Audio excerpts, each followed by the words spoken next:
We have a fun presentation for you guys today.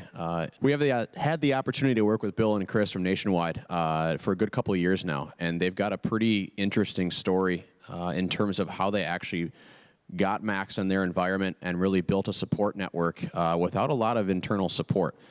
So those of you who are in the corporate world, and even those of you in the education side of things, I think this is a story that'll resonate with you and understand and get some ideas on how to kind of grow that within your environment. So we were wondering, Bill, how did you actually get Macs into Nationwide? That's a great question. I have an answer. Perfect. Okay. We'd good. love to hear it. Yeah, so the title of the presentation is talking about, corporate genius bar, and that's definitely part of what we do at Nationwide and how we manage our Macs. And for the sake of the presentation, we'll call it a genius bar, a little more recognizable to all of us and what we do. The other part is talking about how we kind of won over management and how we made this, an affordable solution. I'm Bill Miller. This is Chris Slegel.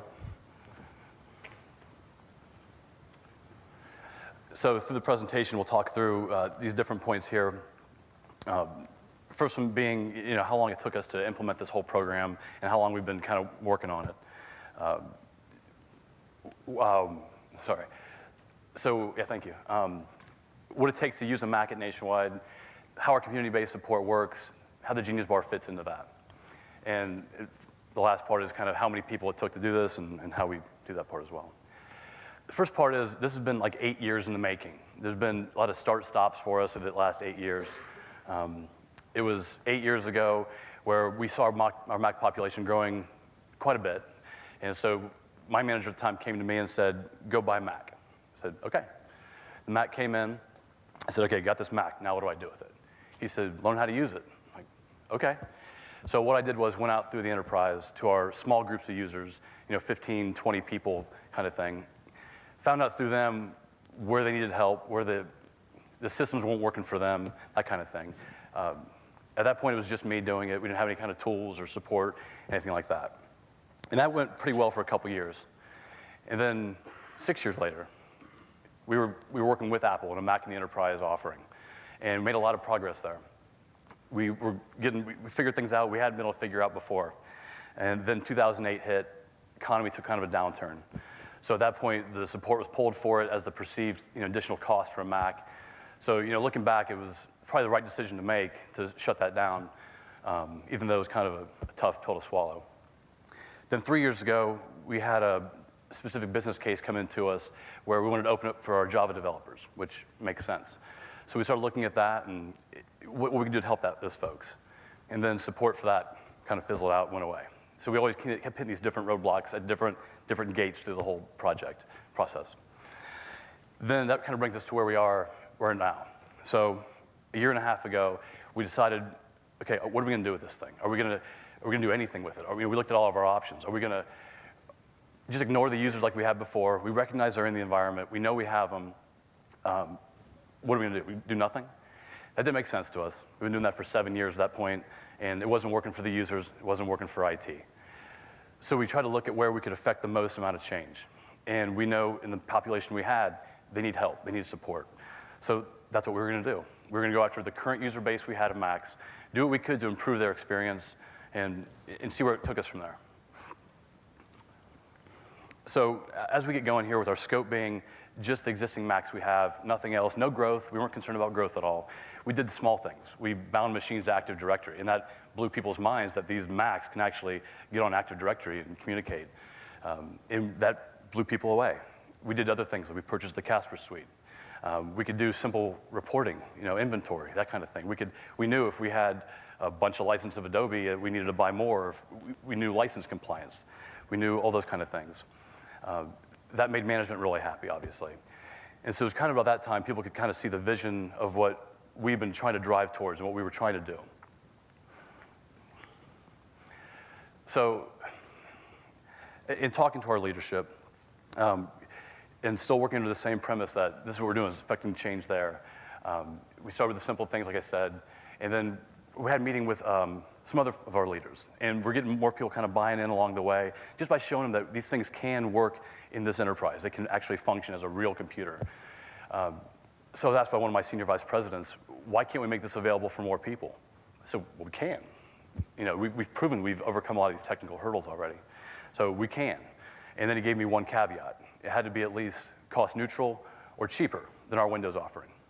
Okay, so we have our new marching orders. We have a project in place, and this is what we're going to do. Our goal is to offer Macs to our users, that same user experience they want from a Mac, they expect from a Mac, at the lowest cost possible. But along that way, as people start seeing that we're actually making progress, they get afraid. We're changing things now. So we have to overcome things like, this is not an enterprise level device. This Mac just it's not. It doesn't matter if you compare it to an HP or a Lenovo or Dell, whatever it was, this thing just didn't stack up.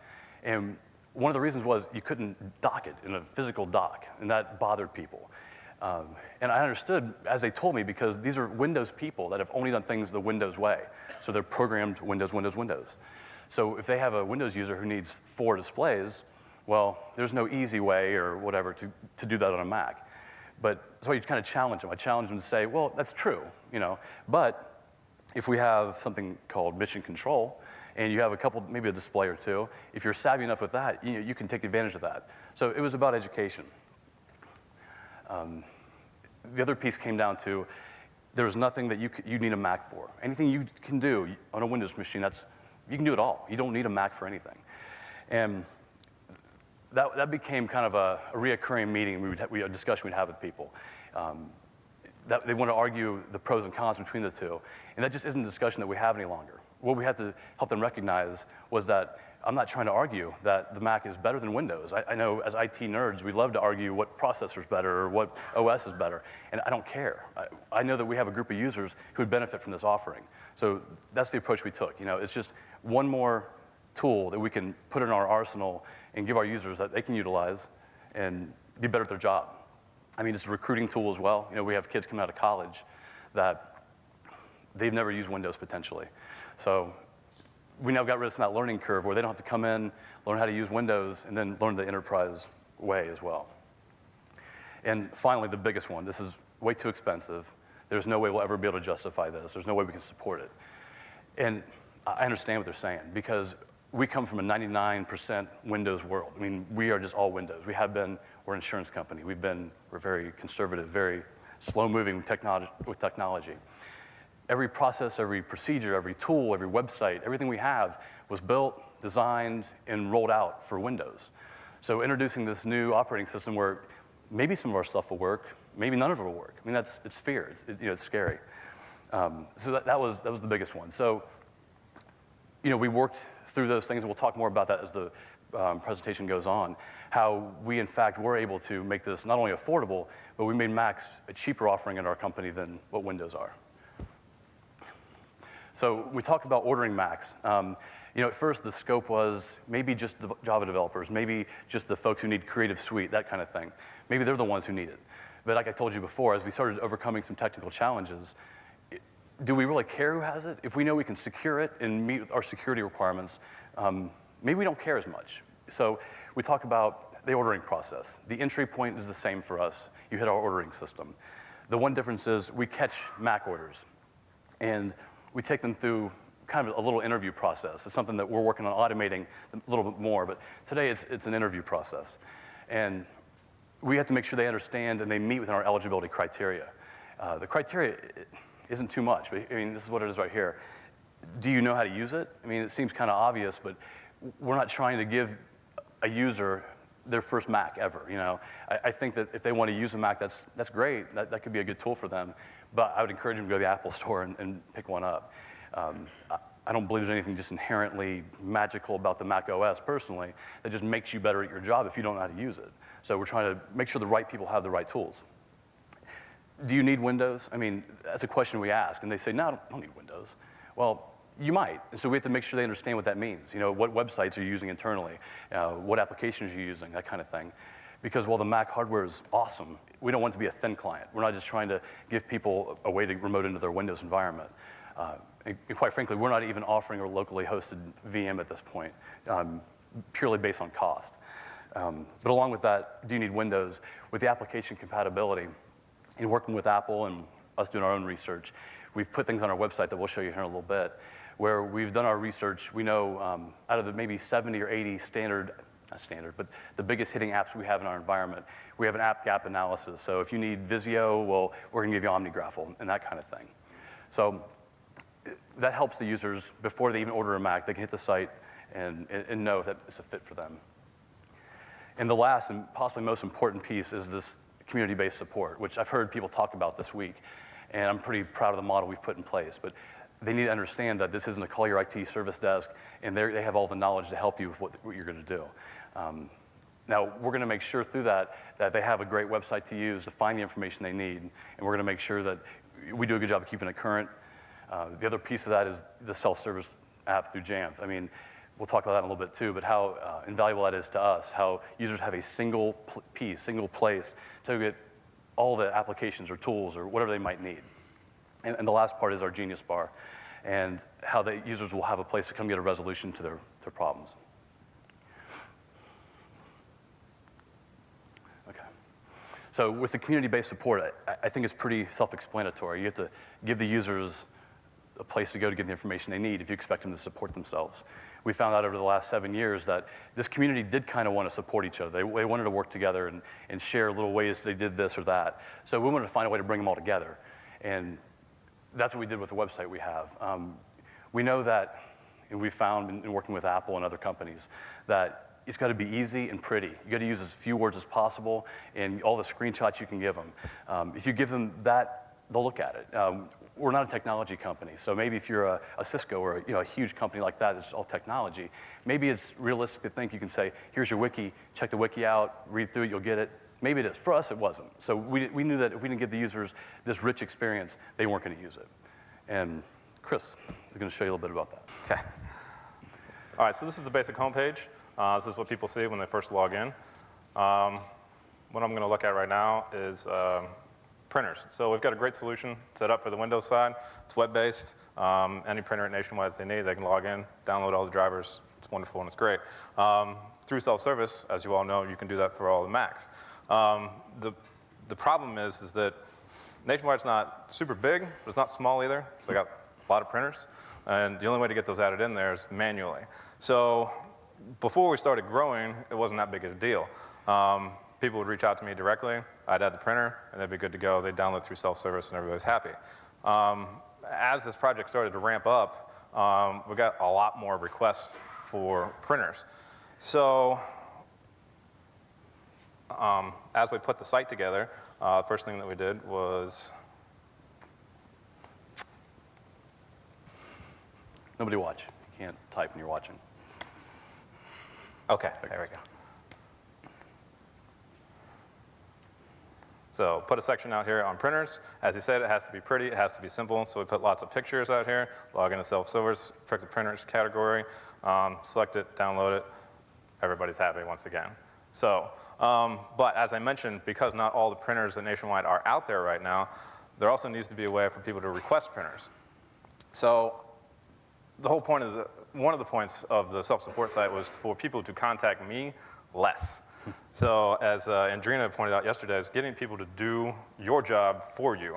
So I've gotten to the point now, I don't even have a phone, so people can't call me. So we're trying to direct as much traffic as possible through the website. So someone needs a printer, say, hey, go out to MyMacNui.net, click on Contact Us, and then Printers. And then all I got to do is fill out this form, tell us what their username is, pick what state they're in, city, building, floor, color. That's kind of how we have our printers mapped. They get a nice little screenshot that says, hey, thanks for submitting that. I get an email that tells me exactly what printer needs added, and then I can email them back and say, hey, there you go out to self-service, and boom, here's your printer. So we've only been doing that for a couple weeks now, but it's been working out really well. The other side, or the other feature, one of the other features, is the search function. So if I type in VPN, it'll give me every search result on everything on the site that's got anything to do with VPN. So if someone doesn't know exactly where to go, search for VPN, click on here, and once again, another wizard layout with lots of pictures, very few words, and it details exactly how to get them connected to VPN. So having that search function is definitely helpful. Cool. Okay, so the other part that we recognize is we need to enable people to collaborate and not demand they do. If we say, hey, we're not gonna help you, you gotta go here, figure it out and do it, we don't expect people to adopt that model. But if we give them the interface, we give them, part of the search functionality that I like is that when he typed VPN, I think I saw an article where somebody in the discussion forum was asking a question about VPN. So we needed to, like I said, enable them with this framework, this interface, all these kind of things that they can go through. They can, based on subject, which Chris will show you in a second, they can go through and collaborate on these different pieces. So if you want to, go ahead and show them the discussion piece. Yeah, absolutely. So the discuss portion of this is basically just a big collaboration effort, as Bill said, kind of like Jamf Nation. Not quite as developed yet, but this started out with just a couple of things in here, some cookie cutter stuff, general software forum, tips and tricks, hardware, stuff like that. There we go. But I was at the Genius Bar the other day, or a couple of weeks ago. We had somebody stop down, happened to be a developer. He's like, I was checking out My Mac Nui Net, it's a great site, it's awesome. Checking out the discussion forums, but you don't have anything for the developers. So I was like, tell you what, give me 1 second. 5 minutes later, had this posted up, application developers, so now him and all of his cronies can talk together and share information about, developing stuff. Whatever they do, I don't know. I don't know. Gotcha. Okay. The other part is keeping the content current. One thing I like about the Wikipedia kind of approach, the wiki stuff, is how the community can kind of co-author documents or always updating documents, keeping them fresh. And that's one thing we wanted to make sure we had in the site as well. So the way our approach is, you want to talk about that? You want to talk about that? That's fine. Okay, well, we'll show you that real quick too. So there's some portions of the site that are kind of locked down, basically because we don't want people to change it. But then there are other portions that we definitely want people to interact with beyond just the discussion forums. So if I go into the nationwide experience here, you can see it's got a couple of tabs up here. And if for whatever reason, be it a regular end user or even an officer, as happened to be the case a couple of weeks ago, came in and added, you click that button, and then you can pipe in whatever notes that you want. And then it doesn't get immediately published. What they type in then gets sent to either Bill or I. We kind of review it and see if it's worthwhile or not, and then decide whether to publish it or not. But it still gets that wiki feel to it. So if we happen to deny it for whatever reason, we can also let them know, hey, this was not the best idea. But you get the idea. So the thing that's kind of amazed me with where we are in our project here and how close we are to launching it is we haven't sent official communications out yet. We do have, we've run the quick out on a lot of our machines, most of our machines, and we have them enrolled in our JSS. But we haven't sent these communications out saying, hey, if you need apps, you need whatever, you come here and get it.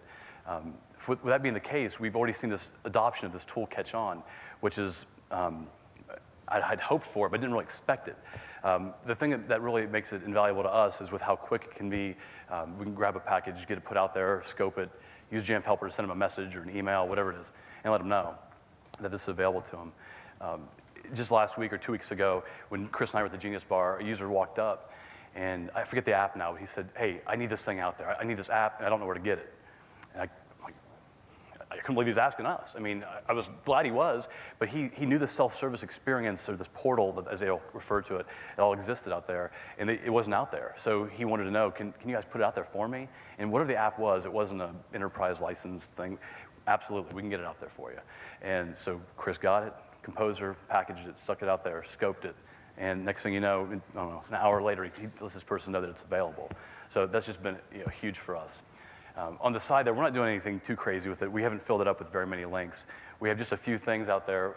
Like I said, we keep driving people to our support site, so that's a link we put there, as well as a couple Mac-specific sites. But other than that, we haven't put a lot of things out there yet. So this is our Genius Bar. When we worked with our corporate real estate folks to put this in, we didn't really care if we had a place that had a lot of foot traffic. We knew that if we build it, they will come kind of thing. But this is a great location for us. We're based out of Columbus, Ohio. This is in one of our main buildings, one of our 2 main buildings down there, right there on the first floor. So we do get a lot of traffic. There's a lot of buzz around this. And we'll talk a little bit about what we do there. So what would you say you do? We try to fix people's Macs. So if they've exhausted everything they can do with the community-based support, they've done everything they're supposed to do, then we make this available to them. The scope is fix their computer. And it seems really simple, but I think as you look at Apple's approach with the Genius Bar and Best Buy with the Geek Squad, everything, users, they love that model. They really do. They know they can come here, and they have the peace of mind they're going to come here and get a resolution. And that's what they have at Nationwide. So we've given the users that experience, which, well, it's been crazy for us. So as far as what do we offer there, what services are in scope, we'll talk in more depth about a few of them, but the stuff like software break fix, I mean, Chris could probably tell you about all of them, but if it's an issue with one of our standard apps that we don't have knowledge out there in the community-based site yet for, they can come get it fixed there. If they broke their screen, then Chris can get that process going to get the screen replaced. Excuse me. And the next part we want to show you is kind of how that scheduling mechanism works. Come to the site, go to the Genius Bar tab. This might look familiar. Pick a time, so 3 o'clock today, highlights that blue, scroll down, hit the next button. So because you have to log into the site, it already grabs all your personal information. All I gotta do is type what the issue is in here.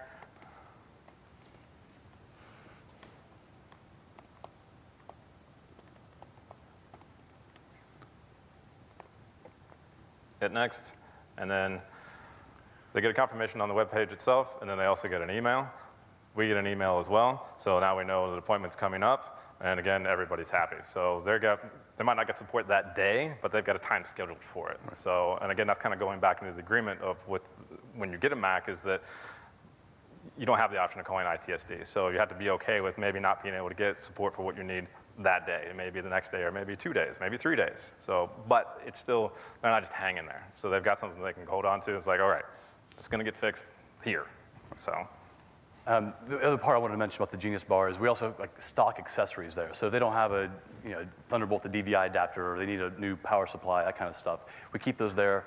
They can walk down. They don't need a corporate card or anything. We have internal chargeback mechanisms, so they can walk down, say, hey, I left my whatever it is at home. I need to buy one. And so they come down, they get it, and they go back to their desk. That's, I mean, I don't know, that blows people's minds at work. So the other piece about the Genius Bar is it's not just a cool thing to have where, hey, they come get help they need. It's not just a support thing. It also has been reducing costs for us. What we've seen is not only does it reduce the time to get their problem fixed, it's not call the IT service desk and open a ticket. If they can't kind of solve it there, then it's routed here, and they're routed here, and they're waiting here. It's gotten rid of that, as well as, I guess the other part is once they are there and they are getting the help they need, their downtime is reduced, as well as the support person. So we're engaging fewer organizations to get a problem solved, as well as the user. Because what we've seen is these average visits right now are only 13 minutes. So I think part of that is because we haven't put enough knowledge out into our community-based site yet. So I'm thinking some things that are coming down probably shouldn't be coming down. But other ones, I spilled a cup of coffee in my MacBook Air. That should probably come down to the Genius Bar.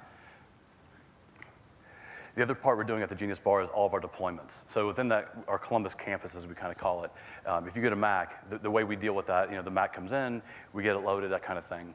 And then we schedule an appointment with the customer. Customer comes down, they have a 30-minute meeting. That's when the deployment all happens. So they come in, they log in, we get their profile migrated. If we haven't been able to do that beforehand, we try to do it before, but if they're not online, not available, then we do it at that time. When they get back to their desk, they open their computer up and log in, and they're presented with a part of the website that Chris created about a month ago that walks them through what they do when they get their new Mac. So on the Windows side of the house, we've got a team of like 15, 20 guys to do deployments. So everything's kind of shipped within house there. They get all the equipment together. They go out to the user's desk. They set up the new equipment, pull back the old equipment. The way it's been done since I've been there. So with the Mac team being what it is, small, figured that's not going to be an efficient way to do things. So if this is going to blow up and our team isn't going to get any bigger, we got to figure out a different solution here. So I was like, okay, trying to direct as much traffic through the site as possible. I don't have a phone. This is all going in a great direction. So why can't we do deployments to the website, or at least as much as possible? So they'll come down, they'll pick up their Mac. We might talk about a couple of things, but like, you know what? You get to your desk, open it up. Homepage is already set to My Mac New Net. Just hit the My New Mac column here. And this is going to tell them everything they need to know that's basically different. They should already know how to use their Mac. This is how you use it at Nationwide. Right. So this is going to tell them a little bit more in depth about the support model It's going to tell them how to set it up as far as connecting DisplayPort adapters, Ethernet adapters, things like that. It's going to tell them how to use self-service if they haven't used it yet. It's going to tell them how and when to use the Genius Bar, so they're not coming down for, how do I open up a new Finder window? Simplest thing I could think of. VPN's a big one. Keychain, a lot of people have heard of it. Not a lot of people know what it does or why it's important. So printers, we've set up a couple of network locations, one for home and one for work, because we've got a proxy in place. So, but these are all the big things. So that way, we've cut our time down to somewhere between hopefully 10 and maybe 20 minutes that they've come down to pick that up. They go back to their desk, and then they should be on their own, and with this information here, off and running, assuming that we profiled them correctly and didn't give someone a Mac that didn't need it. That's true. So, but we started doing this a little bit. We haven't quite got it up and rolling fully yet, but in just a couple of test cases that we've done, it's worked out really well. So, it definitely cut down on time significantly. Yeah, and like Chris said, with the deployment in the times like that, what we've seen is, deployments have been cut down in the cases we've used it by maybe 30 minutes, maybe up to an hour, but a lot of that was just because of the hand-holding a lot of customers tend to need. So the other piece that we've really focused on is how we're changing the culture. And when we say changing the culture, we mean of how we support devices. At Nationwide, very traditional support model. I mean, I guess traditional by my standpoint. I've been there for 12 years. Maybe it's just my paradigm. But the way that, I have a problem, I call this number, and I wait for that to happen. We've always been like that. So the fact that we're changing that is just, I don't know, it's like revolutionary to us. So we're not just trying to change the way we do Mac stuff. Today, we're going to support Macs this way. But the way the Genius Bar was created, it was created with Macs in mind for now. But we haven't done anything to limit that scope. There's no Apple branding, there's no Apple-only stuff here. We've made it so that we could potentially grow it to be, the next logical thing is probably iOS support for corporate-owned devices. Maybe do Windows stuff, maybe BlackBerry. We don't really know yet, but we're not really bound by anything either. So where are all our support techs? I mean, hi, that's Chris. So Chris is the support people right now. We do have one other kind of magician behind the curtain there, and that's one of his coworkers that does some of the deployments, things like that. But for now, it's just, this is us. It's one of the things we're probably the most proud of too, that we've built a scalable support model, one that's based on self-service, this community-based support in the Genius Bar. And with all those things together, we know that once we hit a threshold, we're not naive enough to think that this is going to be it forever. But we know we hit a certain threshold that we're going to have to expand that team and grow our team. But for now, this is what it is. And when it came to the implementation piece, again, it was Chris and I. When it came to every technical piece or every integration thing, it was two people doing the work.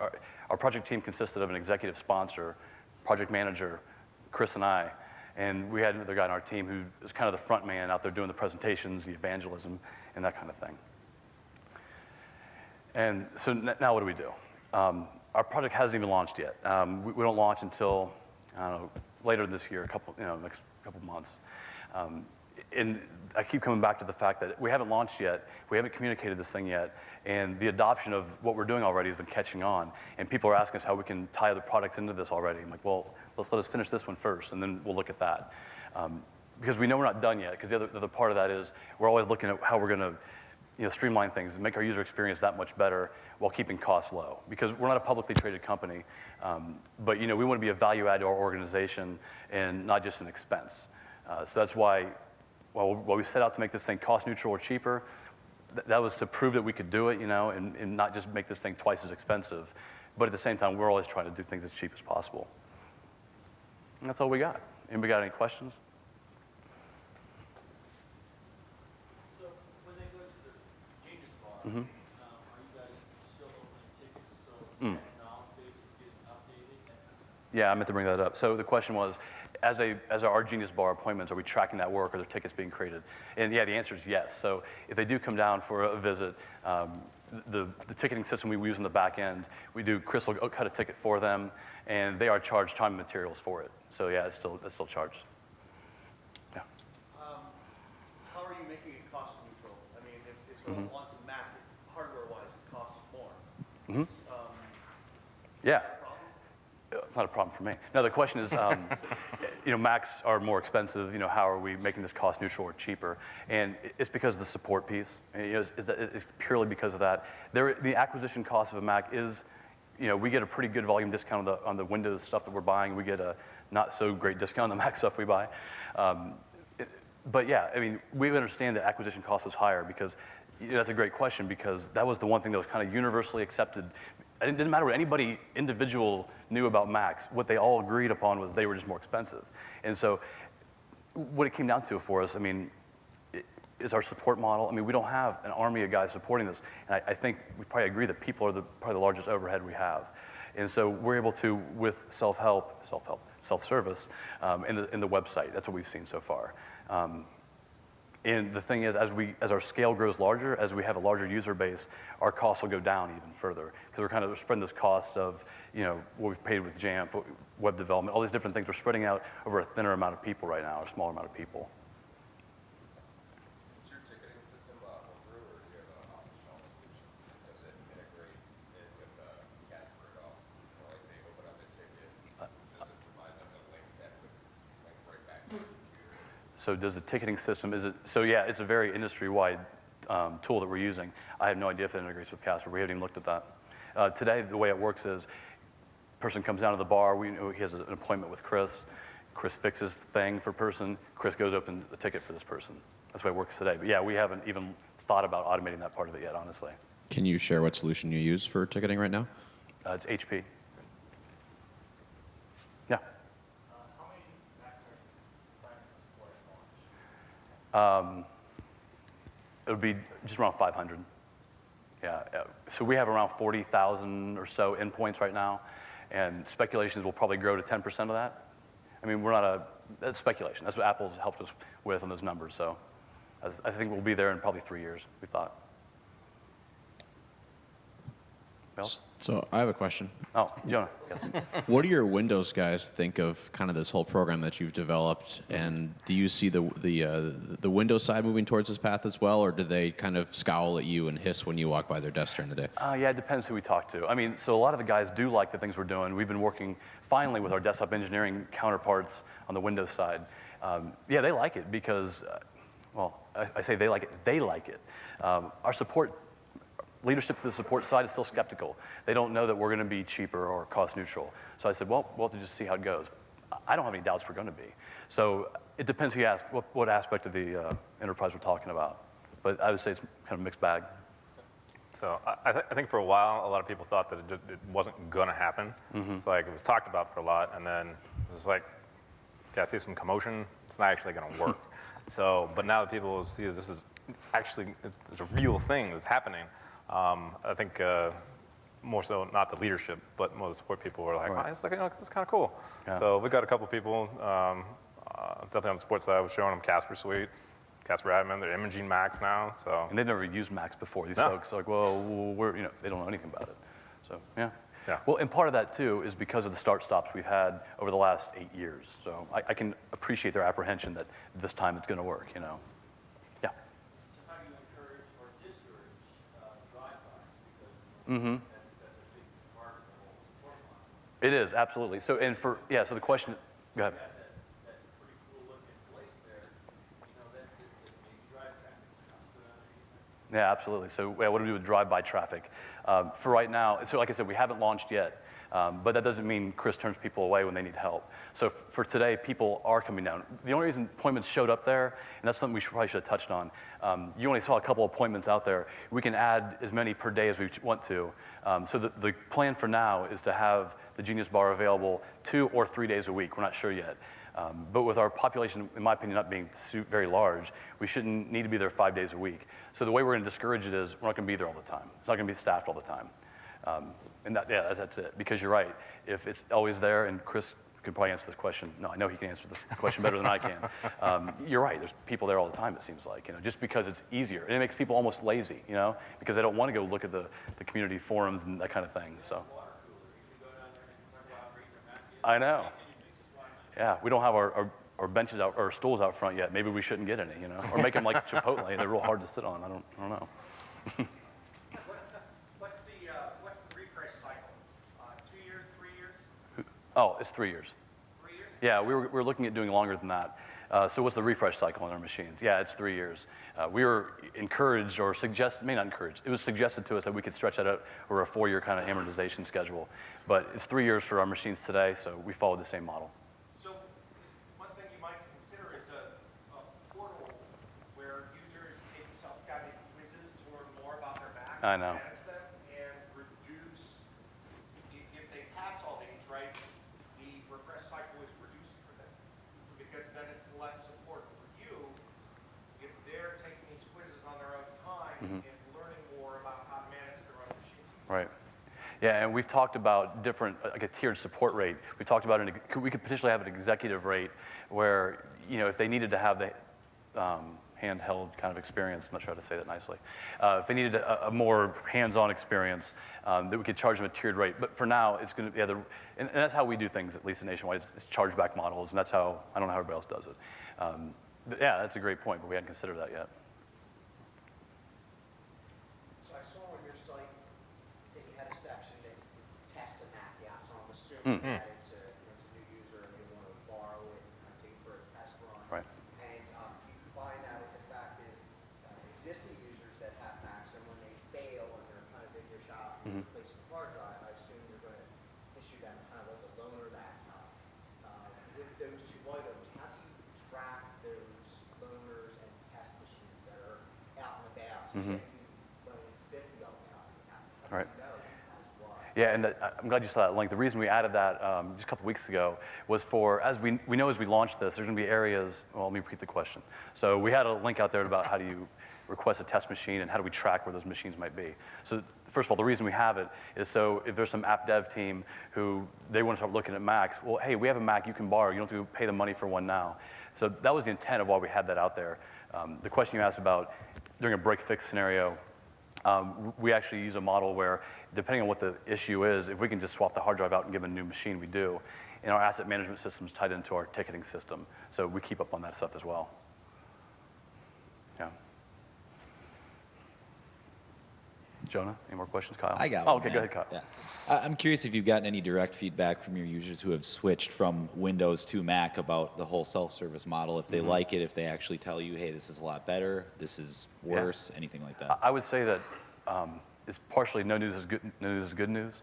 I mean, we don't hear from them a lot. I mean, I am surprised with how many pats on the back we get, because usually you just do it and you're expected to do it. But no, we've got really good feedback, because we made sure we had the users' feedback when we built this solution. So we built a solution that we knew they would like. This wasn't just something that Chris and I cooked up and said, all right, this is what they're going to use. So yeah, it's been a very positive experience. Yeah, I would say through the Windows side, it's I wouldn't say a convoluted process. It's just kind of a long process. So they go through our ordering process. They order what they need, say it's software of some sort, and then ticket gets generated, and that goes into 6 different queues, and then it gets scheduled, but it might not be a week, maybe even 2 weeks before deployment tech contacts them. So with this, they reach out and say, okay, done, got self-service, it's there. Right. So same day, much better. Sure. Is there a tier 1 help desk for the Windows side and part of this is one web portal instead? Part of the cost because you would like train tier 1 support people to support them? Yeah, so the question is there a tier 1 support desk for Windows that we didn't want to train for Mac stuff, right? Is that fair? Yeah, we have quite a large tier 1 support desk. I don't know that we didn't want to train them. The things they can do are things that, like with Active Directory, they can unlock passwords or unlock accounts if they're locked out. And that's pretty much the only knowledge we've published in that environment. The other knowledge they have says, hey, a user called in with whatever issue with their Mac, go to our self-support site. So yeah, the intent was to not train. That wasn't the intention of just not training people to be able to handle it. But we felt that it would be cheaper and more streamlined to have all the information out here where they could search for it themselves. Another question from Kyle and I is, because we have these discussions with a lot of people, and I didn't tell you I was going to ask this, so You if told you me can't that answer, let anyway, me know. For the people in this room that are kind of looking at going down their path or maybe telling this story to their organizations, what would you warn them about in terms of obstacles you're going to face, be that resistance or technology or compliance reasons? Like, what's the one thing that you should warn these people about? I think there's probably more than one thing. We got time. Okay, good. Yeah, so technically speaking, we haven't purchased any new hardware or new things that weren't compatible with what we were using on the Windows side. The first thing was fear. I mean, it was fear, like I said, that these tools, systems, sites, data, whatever they were tested, developed, everything created for Windows only. So it was fear of the unknown, and that was probably the biggest thing. And the other thing is just refuse to argue which one's better. I mean, once we change that conversation, and we don't have that conversation as much anymore, that changes people's idea. If I say, hey, you should have a Windows machine, and we encourage people through the process when they're ordering machines, we say, do you need Windows? We're like, no, I hate Windows. No, okay, but I'll tell you what, we have some good offerings from Windows too, and here's what you should probably get. Turn them that way. So it's probably the two biggest things. I just wouldn't participate in arguing which one's better, you know?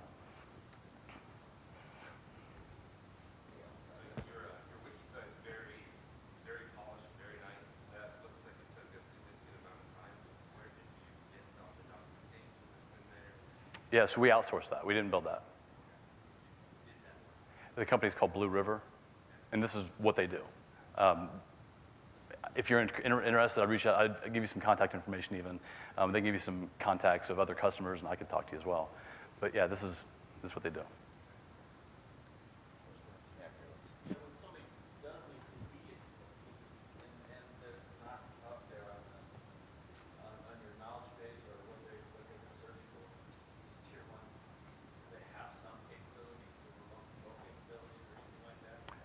Our tier one, I mean, it's different today than how it's going to be tomorrow. Our tier one support desk doesn't even have a Mac anywhere. So yeah, they wouldn't have the advantage of using, the Casper remote tool or anything like that. They have no tools to support those. I mean, it's truly Chris and our coworker Attila. Yeah, which is why that click to agree agreement is so big. It's like you really have to understand what you're getting into when you do this. So, because yeah, there is no, it's like, oh my gosh, I have a presentation due tomorrow and everything's crashed and not working. Sorry. Yeah, and the good thing is, and one thing we're doing too with self-service is trying to put some of those tools out there that kind of like the presentation we watched yesterday, is trying to get some of those tools out there that they can take advantage of to help fix their problems as well. But I'm not going to lie to you and say that we've never been pulled into something that some executive had this huge problem and we had to get involved. That's reality. That's going to happen. I don't care what our support model is. So that does happen. I don't know. We'll learn as we go. But once we're more predictable with when the Genius Bar is available, I think that'll help people. Because right now they think it's kind of an ad hoc, hey, I need help from somebody. I'm going to stroll down to the Genius Bar. So once it's on us. Once we're more predictable on when we're going to be there. But you're right. If it's a 0-day thing, yeah, they'd have to go through the site and contact us. And we have links in there they can still email us. Not directly, but through the site.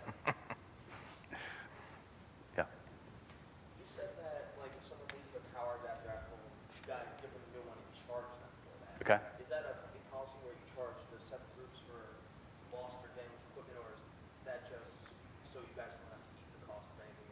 Do you also do that on your Windows side? So with accessories or things we sell at the Genius Bar. So yeah, I want to make sure we're clear with the scope of the Genius Bar. It's corporate-owned Macs. So I would hope someone's not coming down to buy their kid a power supply for their MacBook Air. I don't have a way to validate that. But yeah, so the chargeback model is we buy from our hardware VAR with a certain disbursement code, sell it. I guess we sell it, to that user, and then that money gets moved from their code to this code, and pays. It's all just kind of funny money. On the Windows side, we don't have this model. It doesn't exist. So if you needed to buy something, we have an ordering system. You would go through, order it, get approved by your manager, and it would show up in a few days. So the separate groups are individually paying for it? Like IT's not just absorbing. Oh, I see. So yeah, is IT absorbing the cost? No, individual groups are paying for those accessories, right? Yeah. So in the event that a user forgets something, instead of thinking that the purchaser returns back about having on the loaner and then certain things, they just put it as a property owner, tagging it out of the machine, and when they return it, pop it off. Could. Seems like more coordination. I mean, we might. I don't know. I mean, it's a great idea as far as if we had a user who needed to borrow something for a day. My only concern with letting people borrow things is I've had to buy about 35 USB to Ethernet adapters for the Genius Bar because we let people borrow them. I think if we give one to everybody in the company, they never come back. So it'd be, I don't know, maybe it's an efficiency, I guess, if we don't do that. We're lazy, you know what I'm saying? go with So lazy, that way we that's don't fine. have to track these people down and beat them up for a $20 adapter. Yeah, borrow tends to translate into have. Yeah, yeah. How long did it take you to build up the self-service? The apps, the printers, the... Like the self-service, like on the site? To populate self-service. Oh, so through the site itself, it's got a content management system, and it makes it. I think he's asking about our self-service app and what apps we have out there through Jamf. Oh, how long did it take? I didn't sit down and do it in all one big chunk, so I've been doing it probably over the last.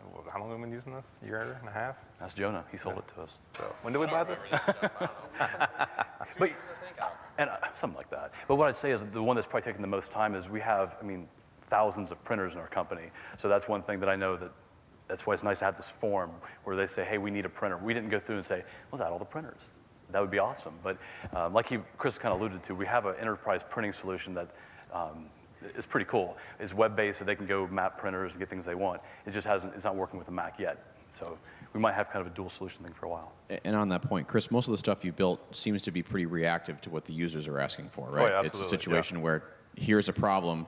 I can either help this person right now, or I can build the package and build the process in self-service so they learn how to fix it themselves, and then everybody else can do it. Absolutely, yeah. And so as it's grown over the year and a half plus, whatever we've been using this, it started out very small, very few categories, and as people have requested things, and as we've thought of things like, oh, we can group this together and make this a category, and so it's just kind of evolved from there. So, but yeah, I kind of have as a as-need basis. You talked a little bit about continuing to improve the user experience and efficiency. Do you have any specific ideas in your queue right now? Yeah, and something we learned at a mixer the other day with our single sign-on. We've struggled some issues there with being prompted for proxy stuff here and there. I'm sure some of you have dealt with that as well. But I guess things like that mostly, and then the provisioning process. We're looking at streamlining that for the enterprise of how you order a Mac and how we're going to kind of manage that refresh cycle, and we're going to be more proactive in talking to our users about getting their machines replaced. But that's a topic for another day. That kind of stuff. Any more? Yep. Since you guys have talked about cost a lot, I'm curious if you've had a discussion not just about lowering the support costs of this model, but also the total cost of ownership. Mm-hmm. Maybe less, even though the initial spend on hardware is more, and you may actually spend less servicing hardware because you didn't say it was better, but maybe because it's better. Yeah, I wouldn't say it was better. Oh, so yeah, TCO, yeah, have we talked about that? We have, but the part we focus on the most is the support piece, because as we look at how we support machines, at least, it might be completely different than anyone else. The way we support machines at Nationwide, we can look at that pie and see what part we can affect the most. So I can't say that I looked much at hardware stability or reliability compared to one to another. I know people mentioned that throughout the process, but it wasn't something I personally focused on much. Other questions from the group? We're out of questions, by the way, on our side. You guys so, are done? yeah, You sure? okay. All right. I don't have any questions either.